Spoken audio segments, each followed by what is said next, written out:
Welcome to Neo Movie Show. I'm your host, Andrew Chan.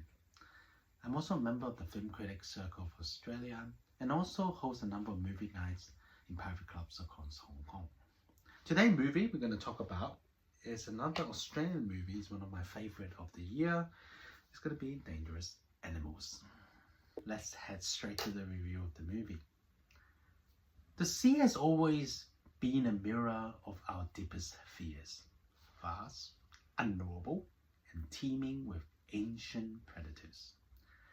Australian director Sean Byrne's Dangerous Animals doesn't just glance into the abyss. It plunges us headlong and chaining us to the nightmare vessel where two primal horror converge. This isn't merely a thriller, it's a pressure cooker, reeled shut and tossed into the deep, delivering one of the most relentlessly tense and conceptually adventurous genre exercise of the year, bearing the unmistakable visual stamp of the director behind The Loved Ones. The premises is deceptively simple, yet chillingly fertile ground.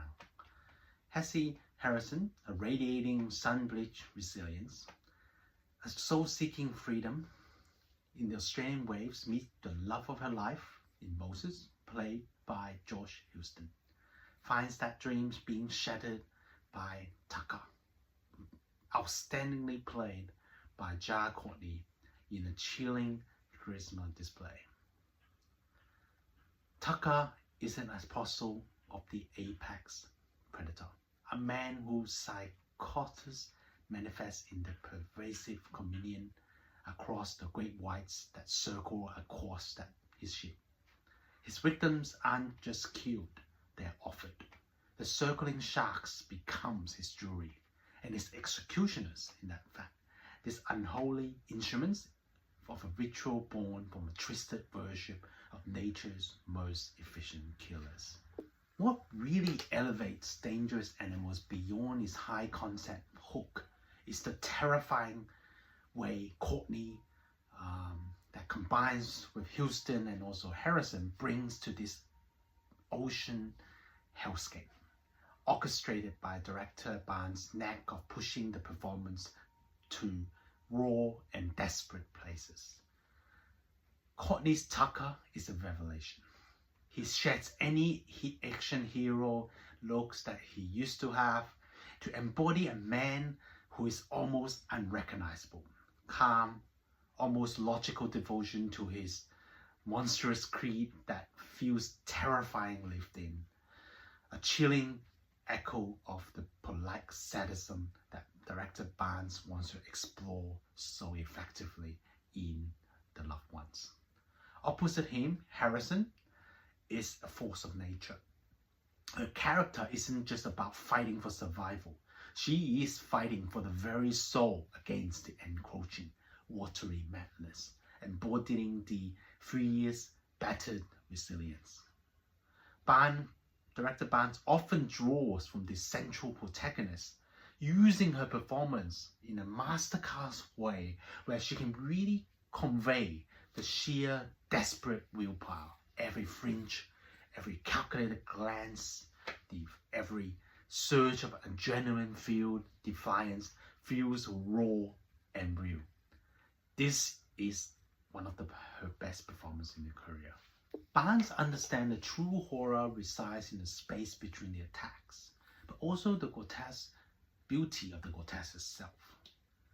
He uses the ocean like a weapon as well, recalling the isolating dread of his earlier work. The horizon is also the unbroken line of hopelessness that stun beats down with cruel indifferences. The ship, how they use is also a character. It's rusty, it's like a prison, it's dwarfed by the water itself. The underground cinematography is breathtakingly beautiful and also deeply unnerving, finding the terrifying elegance within the monstrous shark.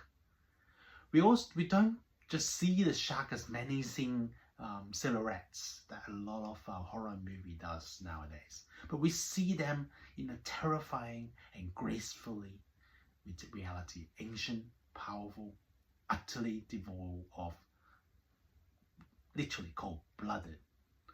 They simply are. Is it intense? Unrelentingly so. This is not for the faint-hearted. But its power isn't solely derived from the shock. Its power comes from its masterful orchestration of the atmosphere. Its committed powerhouse performances by pretty much all three of the lead actors, and Byrne's direction as well. It's also chillingly original fusion of two potent horror styles. It's a film that stares into the dark heart of nature and the darker heart of man itself, and finding them disturbingly compatible. A bleak fascination Byrne renders with grim artistry. Dangerous Animals doesn't just scare you, it haunts us. It leaves you feeling adrift long after the credit rolls, grateful for the solid ground beneath your feet, and profoundly unsettled by the deaths, both literally and figuratively. Director Byrne dared to explore a near flawless execution of a brilliantly savage premises by a master of discomfort. I really enjoyed the movie, and probably one of my favorite Australian movie of the year. I'm recommending this movie and also giving it a 9 out of 10. Thank you. Thank you for watching another episode of the Neo Movie Show. Hope you enjoyed the review. If you like our channel, please like, subscribe, and comment. Thank you. See you next one.